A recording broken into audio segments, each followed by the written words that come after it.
Hello, everyone. For those who have joined us early, thank you so much for making our time for us today. We'll begin shortly. We'll wait for a couple more minutes for the quorum to join in, and then we'll begin. But till then, would love to hear which brand are you representing today. If you can put up your brand name or website on the chat, or any particular problem statement that you would like to cover or you would like to get answered from this session, would love to hear that out as well. So just feel free to, share your thoughts, share your brand on chat. So hello, everyone. Thank you so much for joining in. Like I said, today we are going to talk about email marketing, all about email marketing, but consider it as a glimpse of what we can do.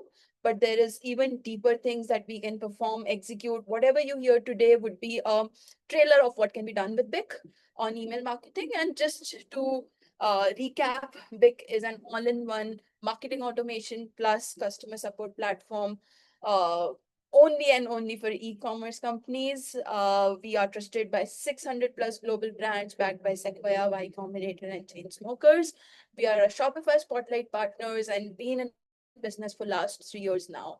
And these are few brands that you see on right hand side like Suta, Neroos, Lego, Live Space, you name it, we have it. So we have understanding of different categories on how WhatsApp marketing, email marketing, SMS, web push performs. Today our topic is email marketing, but we keep doing such sessions. You can subscribe to our Luma and get updates on these weekly sessions that we do. Now I'm going to introduce my product marketing expert, Nishanth, who's here with us. I'm pretty sure you could see his purple background with an owl behind him. So he's the one who will carry out this session. We'll go very deep. And towards the end, we'll have a Q&A session with our another product expert who will take care of all the questions that you put in on the chat box. And don't worry, if you feel that R is not enough, our customer success team is here already. They are also attending this session. And right after the session, they'll be here to help you out. So thank you so much, guys. Over to you, Nishanth. Thank you so much, Sonakshi. And hi, everyone. First of all, thank you so much for taking your time and attending this webinar. So in this one, we're going to take a deep dive into email marketing, and I'm super glad to be able to do this masterclass for all of you. So sit back, relax. Maybe if you have, grab your coffee, grab a notebook, whatever you want to take notes as much as you like, because we're going to take a very deep dive into email marketing, right? In terms of how can you make the best use of email marketing, right? So before we actually jump in, let me give you a little overview about why email and why email specifically, right? Especially considering the fact that we have channels like WhatsApp, that's also another amazing retention channel. Why email even now? Like, why is it relevant? So email is extremely cheap, considerably cheaper when you compare to channels like WhatsApp and all these things, right? And one of the most important key facts is that for every dollar that you spend on, running an email, you get at least 36 to 42 rupee, $42 worth of an ROI.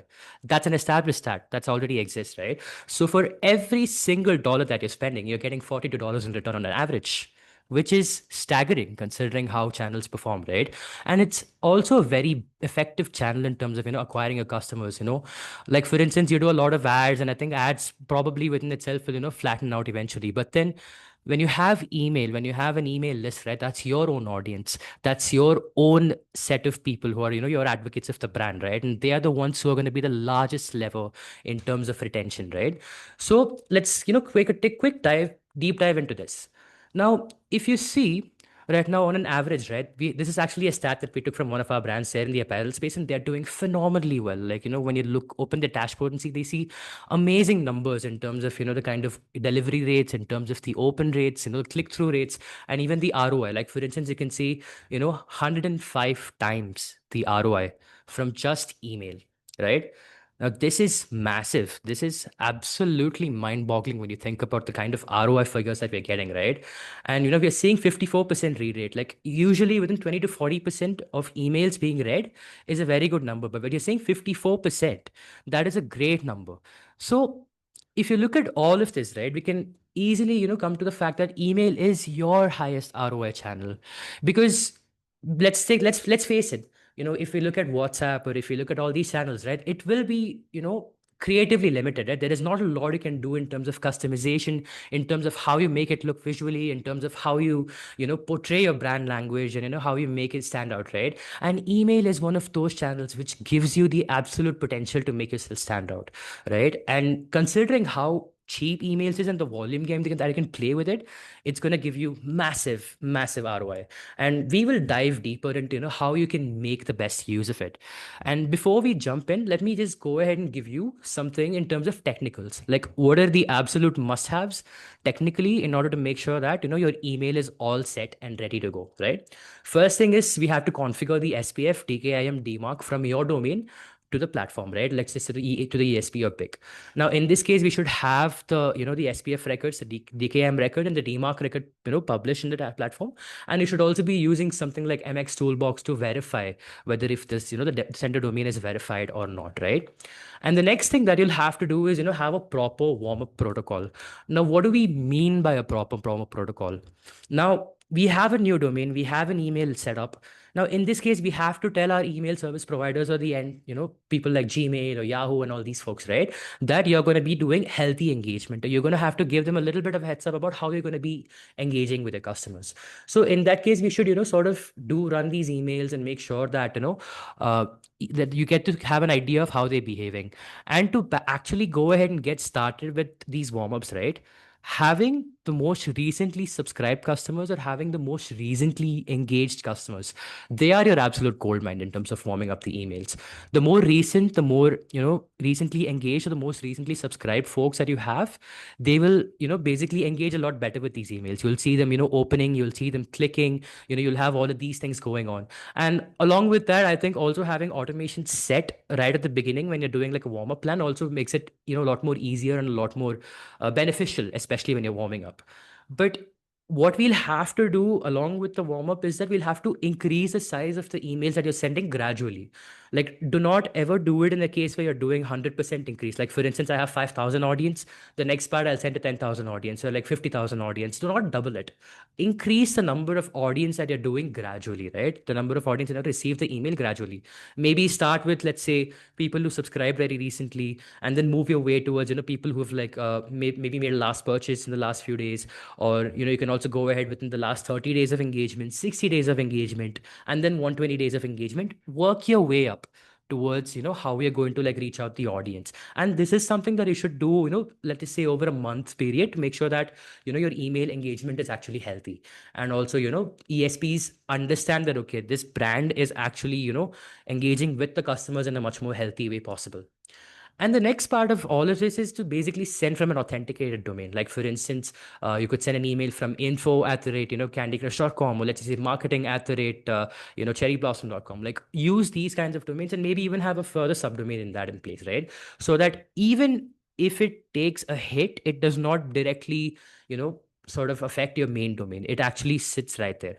And little practices like, for instance, have a dedicated IP when when you reach about 1 million email send volumes. Have an unsubscribe link in the footer, and maybe also have a double opt-in if you can do that. And very frequently, maintain your list hygiene. And over this webinar, you will find me emphasizing the importance of list hygiene because I cannot, stop about how important it is. The cleaner the list you have, the better the deliverability rates is, right? Now let's moving on. Now, how do we go about building an email list? Right now, you're running ads, you're doing phenomenal job on socials, you're doing all of these things where a lot of people are coming to your website. And now now how do you capture that detail? How do you make sure that you get that the customer to fill out the form and they become your customer, they become your audience, right? Now let's give you a little walkthrough of this. You have to start by using some kind of high converting sign up forms, right? Like, for instance, in BIK, we have a spin the wheel form, which is very enticing, especially considering, especially if you optimize the discounts, right? And especially if you're able to, do the gamification, right? It's one of the biggest levers in terms of, acquiring top of the funnel and acquiring email audiences, right? So have these, very lucrative forms. Like, for instance, maybe you can use spin the wheel.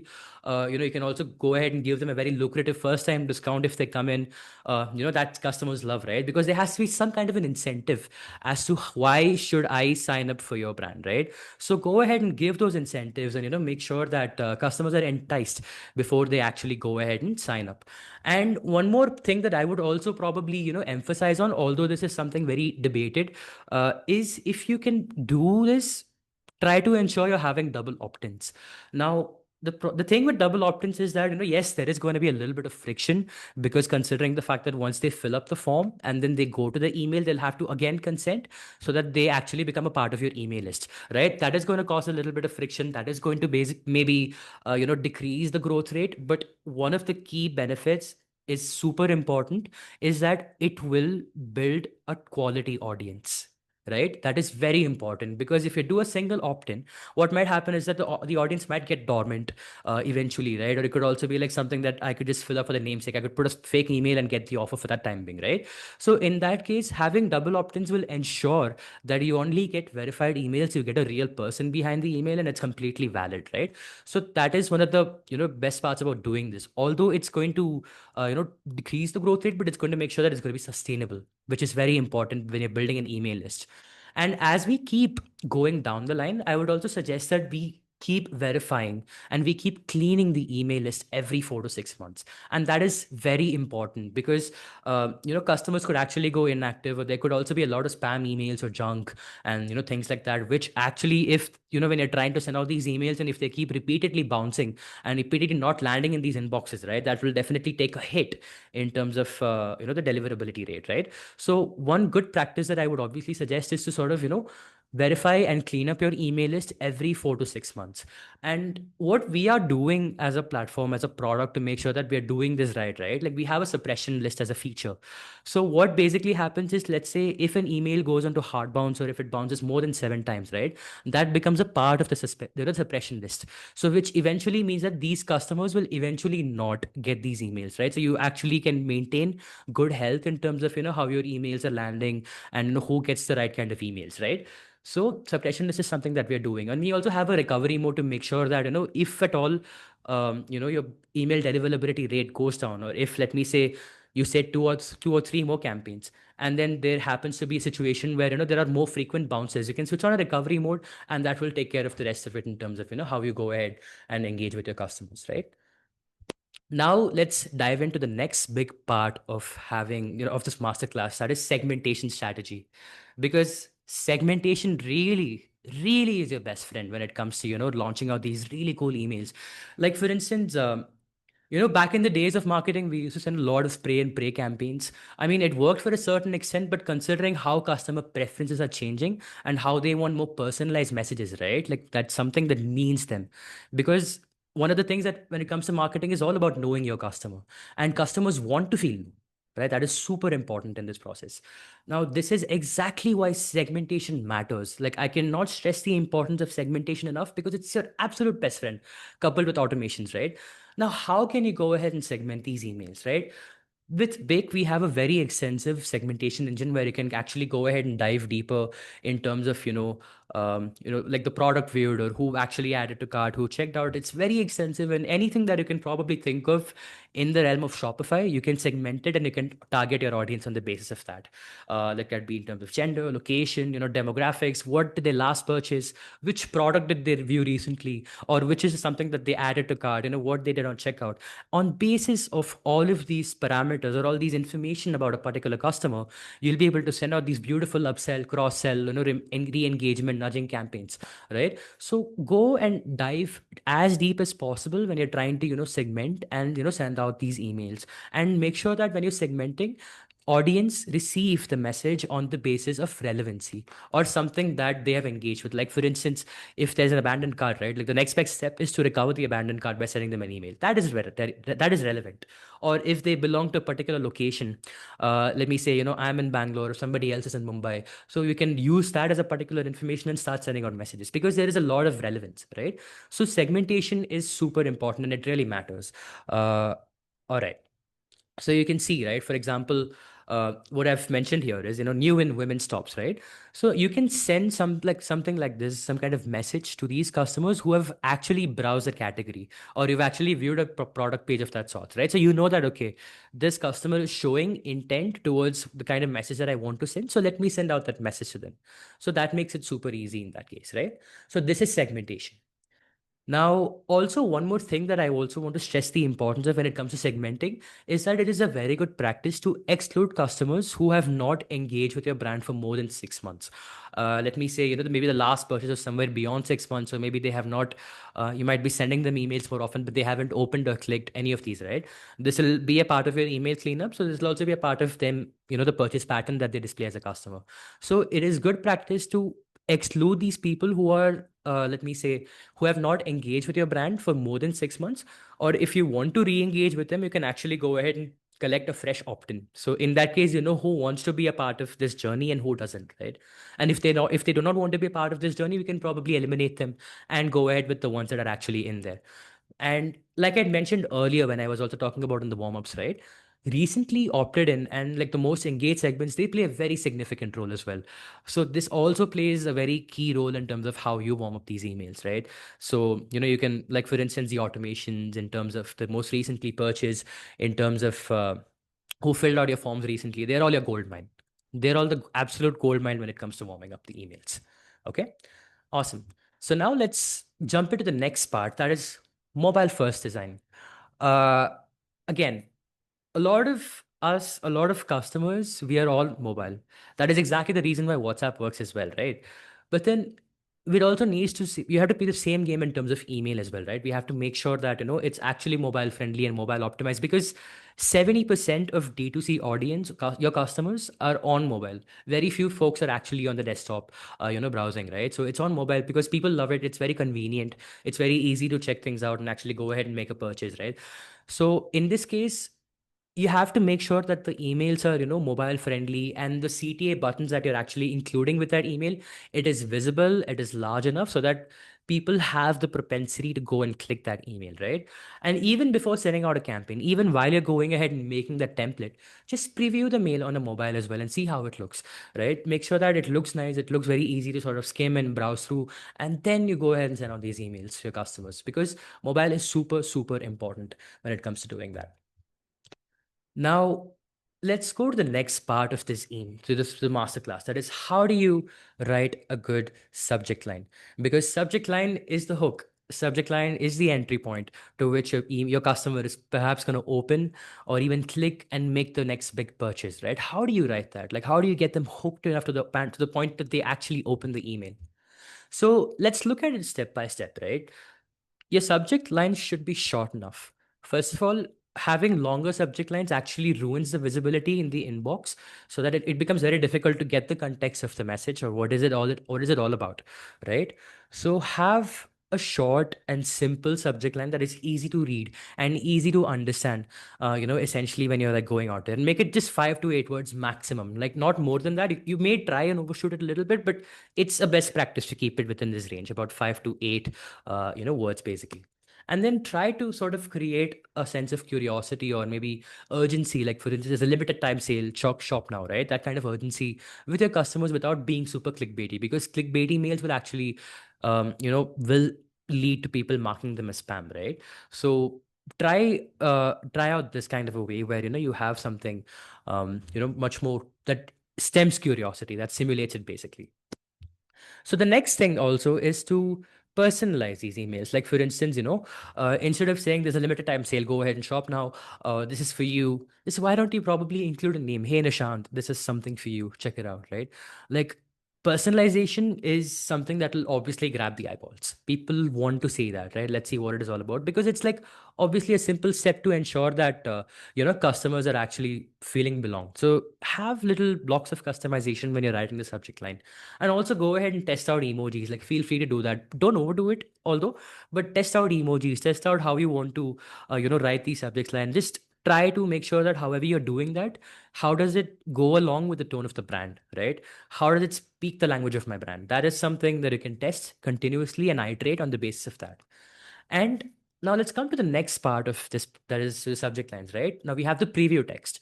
Right beside the subject line, we also have the preview text about what is it all about. And consider the preview of the email to be a bit more of a teaser, right?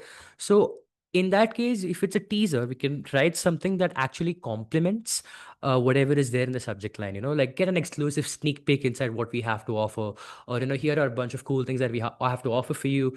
Take a deep dive and learn more, right? Like those things. Like, how can you effectively communicate that this is going to be a sneak peek?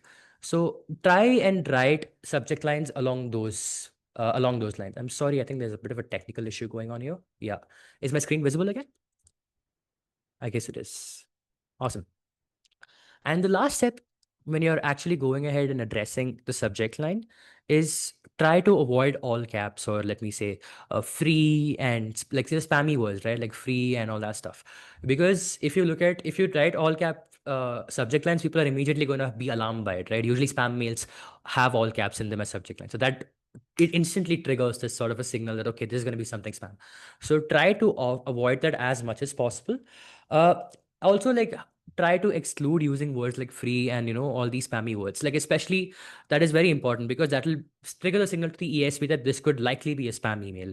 And while you're actually going ahead and writing the sending out a campaign, BIC will tell you what kind of words are like spammy, or like it is not the right set of words, right? So you have your optimization right then and there, which makes it a lot more easier. And it's just good to verify that way. And if you want to verify how your subject lines are, like if it's good and if it's like something that can be sent for an email, try and use tools like SendCheckit, and you can just input a subject line and see whether if you're like getting points of, let me say, 90 plus. If you get 90 or more points with tools like these, and I think you're doing a really good job with the subject line. So try and test out on those lines, right? Now, let's jump into the next part, the fun part of all these emails, right? Which is what makes it, look beautiful and look more enticing, a little like candy: content and copywriting. Because let's face it, let's be real. People have very limited attention spans, right? Like it's about 4 seconds to 7 seconds is what we see, right? Which back then was 8 seconds, even which has declined so significantly. And considering the little amount of attention that people have right now, how do we capture that time? How do we capture their attention in such a way that they want to, stick around and read these emails, right? So let's look at it from a content perspective. You can keep the writing as simple and easy to understand, right? It should be skimmable. It should be easy to read, easy to understand, not a lot of complicated words, and even if you're able to break these down into, let me say, smaller passages, right? Or let me say smaller sentences, that makes it so much more easier for the consumer to actually go ahead and digest. And, wherever possible, wherever possible, sorry about that, try and use your CTAs and try to make sure that the CTAs are actually action oriented and they're like straight to the point. Let's just say, shop now, or, claim my discount, or see the look, all these words, right? Which actually want them to take that action. So be very straight to the point in terms of CTAs and make sure that they're very action oriented, and make sure that the content is also very minimal and simple and easy to digest. And one of the best things that you can also do with emails, right? Instead of like writing a lot of content, is to show and not tell. And you can see this example right here from Suta, which is one of our customers. I mean, shout out to them if they're here. So you can see how beautiful these emails are, right? Like how easy it is to consume, how visually pleasing it is, right? They're like, visuals of the products that they have. Like you can see the kind of tone that they're using. And, it's so nice and a delight to look at these kinds of emails, right? So make sure that, you're going very minimalist on the content and you're doing it well on the visuals. And also visuals should be something that really speaks your brand's language, right? So look at it in that perspective. And this is what it works in terms of content and copywriting. And if we were to look at it from a design perspective also, right? Again, from the earlier point that we trace back, try to make sure that you keep it mobile friendly, which means that you'll have to basically check the width to 600 pixels, and also try to use a single column layout, right? And also use the CTAs right above the fold. Like as and when the email is open, you have a CTA that is you can check and probably click in, right? So try to make the best use of it. And also used compressed images, because one of the things that is very important when a customer opens the email is in terms of how fast the email opens, right? That should be like easy, because if it does not load within a couple of milliseconds, then the customer is going to probably hop into the next one, which is something that we don't want. So make sure that you're using a compressed image. You're also try and test out gifs here and there as well, because that also adds to the mix. It makes it a little bit more fun. And one more thing, especially when you're designing the emails, an absolute non-negotiable is try and always include the unsubscribe link.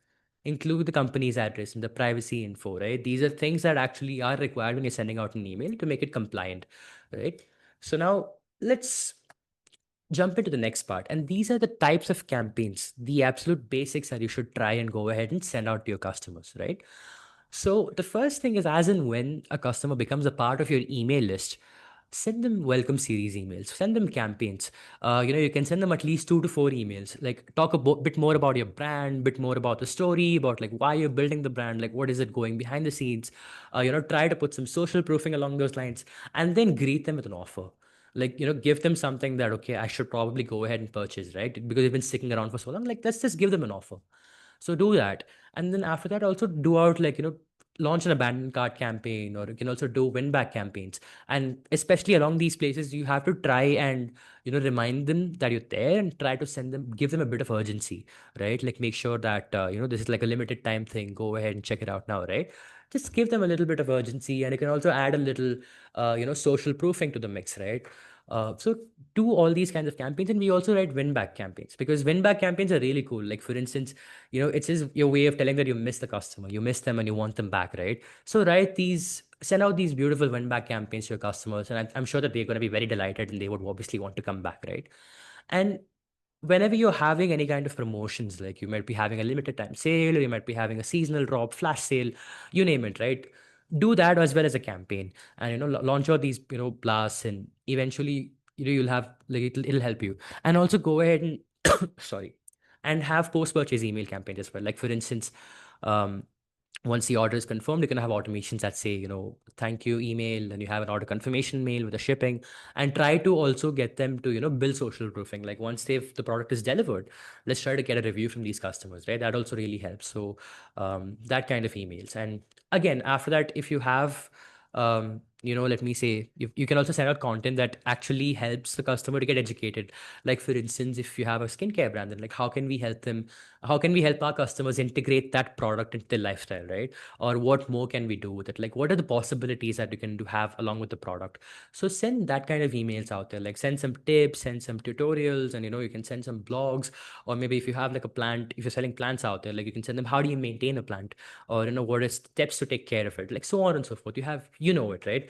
So one of the best things that you can do with content is to educate your customers as much as possible about your product, and what's possible with it, and what are things you can enable for them, right? So send these emails and send out content regularly in such a way that your customers are actually, they're engaged.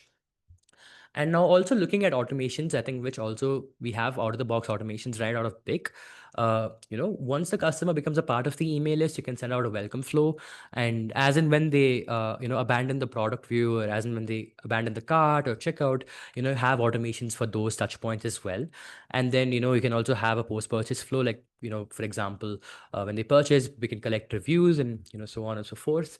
Have re-engagement campaigns as well. Like for instance, if you have, customers who've been dormant for quite a while, let's see if we can get them back on track, right? Like if we can get them back on the funnel. So try running out these re-engagement campaigns, and also look at ways in which we can build loyalty. Like for instance, basis the customer's information. For example, if you have their birthday, maybe you can give them, a discount code that's specific to them on their birthday, right? That is something that really warms up the customer and makes them feel, happy about them, right? Like it also shows a signal that the brand genuinely cares. So, have these kinds of flows, birthday flows or loyalty flows in place. That really adds up, adds a lot of flavor to this kind of email marketing mix. And now we're touching upon the personalization tactics, like what are things that you can actually do to personalize or make sure that, you know the customer, you make them feel like they belong, right? The absolute basics, like for instance, use the first name and so on and so forth.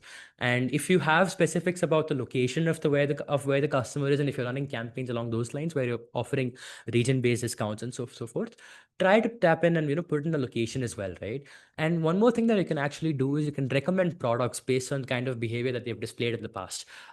So, let me say if I bought a serum for the first time, right? And now if you know that, okay, this customer has bought in a serum, maybe you can launch out another campaign, or you can do something where that this particular product is going to complement that serum really well, right? So try and tap into that consumer insight and start sending out mails with relevant product, basically product tags, right? That makes a lot more sense for the customer.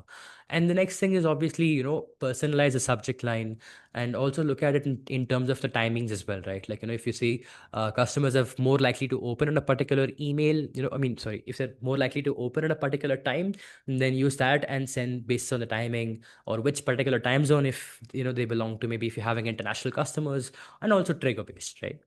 And yeah, and you can also use dynamic blocks, like for instance show for like different customers, you can see what kind of banners, what kind of creatives to use, and try optimizing and testing with these creatives that you have right there.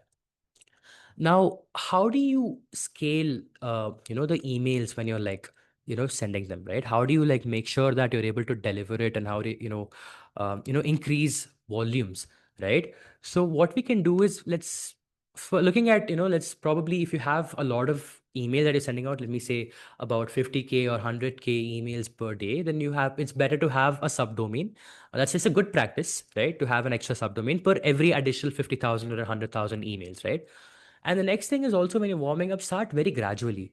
Like, start with 2000 and then increase your volume by 30%, and then go on, increasing by 30%, so on and so forth.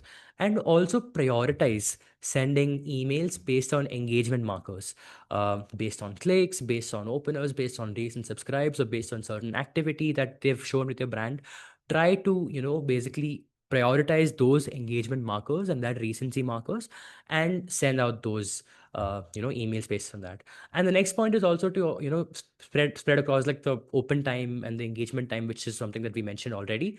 And also maintain a very consistent schedule, right? This is very important, and I think we've seen this for brands that are doing really well in terms of emails, is to have a very consistent schedule in terms of how they send it. Like for instance, maybe let's just say Monday, they would be sending out two different email campaigns on the same time, so that kind of a thing is very important, like how consistently you're maintaining it.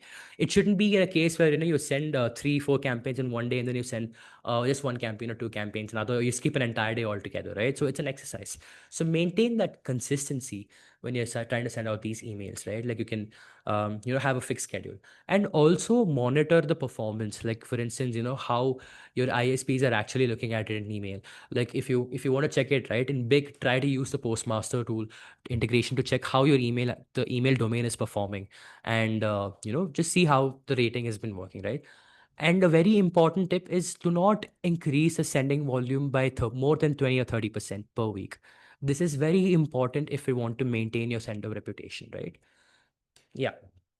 And now let's go to the next part, that is A/B testing these emails, and how do you further optimize for better deliverability and engagement and conversions, right?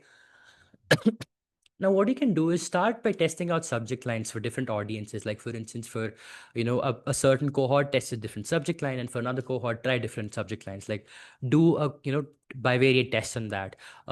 You can also do A/B testing in terms of the content, in terms of the image, in terms of CTA.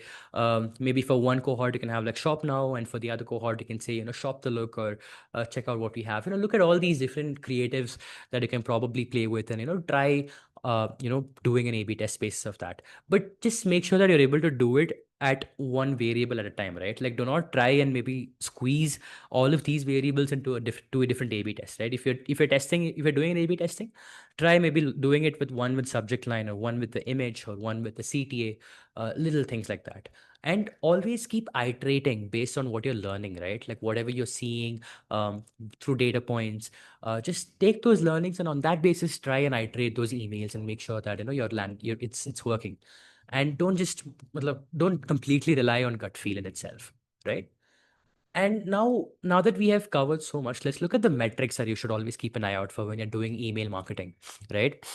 Number one is the open rate. That is, if you're sending out an email, how many people are opening? And this will help you to sort of gauge the effectiveness of a subject line, right? Whether if it's if let me say one subject line is doing better than the other, then on that basis of that, you can probably have a theme around how you should go ahead and optimize a subject line. And then after you modify the subject and have to tinker with it. Look at the click-through rates, like look at it in terms of how the content is and what the CTA quality is, whether if it's action-driven, how can we make it a bit more action-driven, and so on and so forth. Right. So CTR is your definite answer for that. And once all that is done, to ultimately gauge the performance, look at the conversion rate. That is, how effective are your emails in terms of driving you sales, right? Look at the conversion rates for that. And to go ahead and look at it in terms of maintaining your sender reputation, now look at it in terms of the bounce rate, like how often are your emails bouncing and how much are you able to grow your list to, month on month or week, right? And then also see the unsubscribe rates. Unsubscribe rates is very important because I'll also give you a signal of how in terms of like how many people are like sort of unsubscribing, and based off that you can obviously iterate on the content and what you're sending out, what kind of subject lines are going, right? Now the next thing that you might want to also look at is spam rate. We do not want a lot of people to mark your email as spam, so if that happens, then you'll have to obviously iterate on the creatives, iterate on the content that you're pushing out there, and also the kind of subject line and so on and so forth that you'll have to check. And also look at the domain reputation, which we had mentioned earlier. You can use your tools like Postmaster and stuff like that to see how it's working, right? Awesome. And one more thing I think to keep in mind, just maybe I'll just give quick roundup of all this, is to not send it too often to unengaged audience. Always keep mobile as a priority.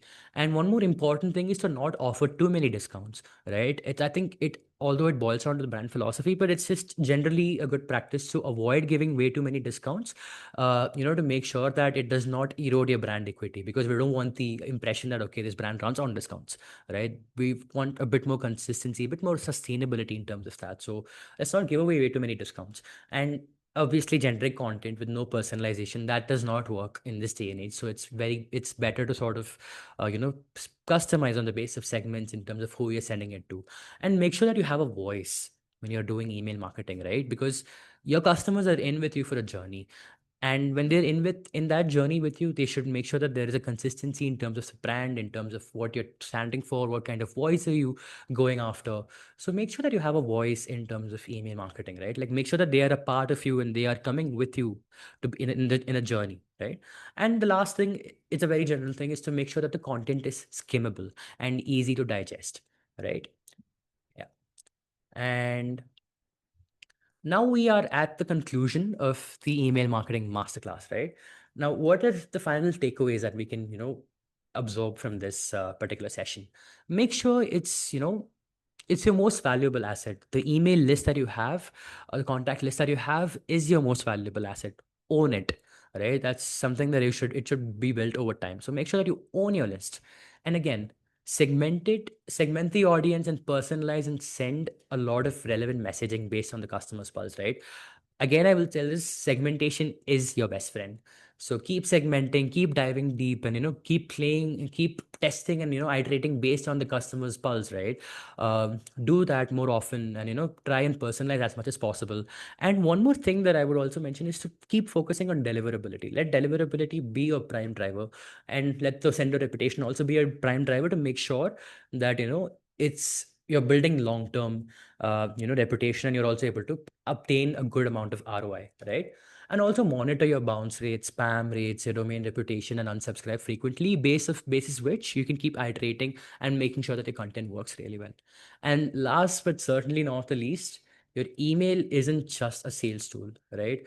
It's not in a way where you launch out an email, you're going to get a lot of sales. That's not how it's going to work. Your email is your best retention lever.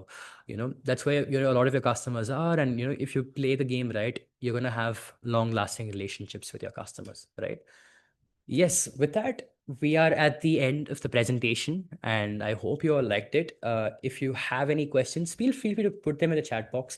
We are happy to answer from our side. And I think we already have one question. What is a good open rate that we can expect? So great question. So we can actually, if you look at it this way, we can see somewhere about 30 to 40%, 50%, these rates once an email is open. That's like one of the best rates that you can have, right? So you can try to always aim for that number. Sometimes it may be a little back and forth, but that's the average that you would be looking at. Any further questions? Please feel free to drop them in the chat box and we'll have it answer for you. Okay, so we have a question from uh, Ramesh, thank you so much for the question, Ramesh. What is the optimum number of emails to send per week? So optimum number of emails, right? So we can probably it's just to maintain consistency. Like for instance, can I understand what kind of a subscriber count are you having right now? 8,000. Okay. Um, yeah.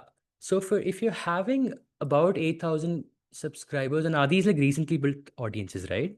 Audiences. I think let me have Rishabh over here. So we have Rishabh from the product team who will also be able to help you answer that question. Over to you, Rishabh. We would need to monitor the feedback loop that comes out from, let's say, sending it twice or thrice. So, like you said, there is a risk of spam here, wherein, let's say, the user can opt out or he can complain as spam. But let's say if you tried sending 8,003 times and with different content, and these are opted in customers, very loyal customers, okay, and you see that the results are like, the opt out rate and the spam rate is still fine, you can go about using that. So the important thing here, Ramesh, is that there is no set or defined rule. once Got it. you Once you see the feedback from your users, right, you tweak your strategy accordingly. So we have something called a frequency capping in BIK, right? So let's say if some users, if you see the unsubscribe rate or the spam rate rising, so you put the frequency capping to, let's say, maybe two per week, and then you test with two. So is your unsubscribe rate and is your spam rate decreasing, and is your read rate remaining constant? So these are the three key matrices I would use to test on the frequency. So long story short, you can do three, you can do one, you can do two as well. It depends on your matrices. If your read rate is still maintained, if your bounce and your spam and other negative matrices do not rise significantly, then you can absolutely go with three. Not a problem. Okay. Okay. Got it. Thanks. Got it. Okay, so now we have a question from Athira. I have a question. Could you please help me with a comparison of open rate between domestic and international customers? As per my usage experience, the open rate of customers within India is way too less when compared to NRIs. Um, sure. Yeah, Rishabh, can you take that? Yeah. I think that would be a correct observation.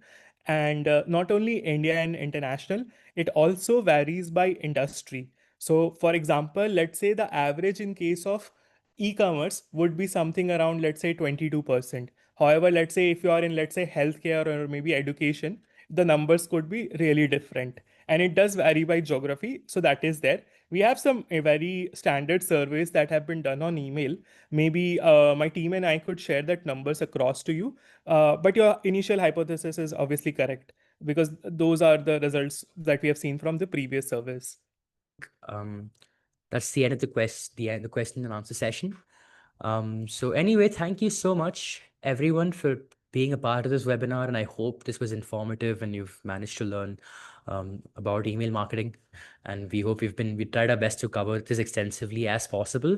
If you have any further questions, please feel free to drop them, with your respective groups as well. We'll make sure that we pick it up and answer for you. So yeah, once again, thanks a lot, and we hope to see you all on the next one. Until then, take care.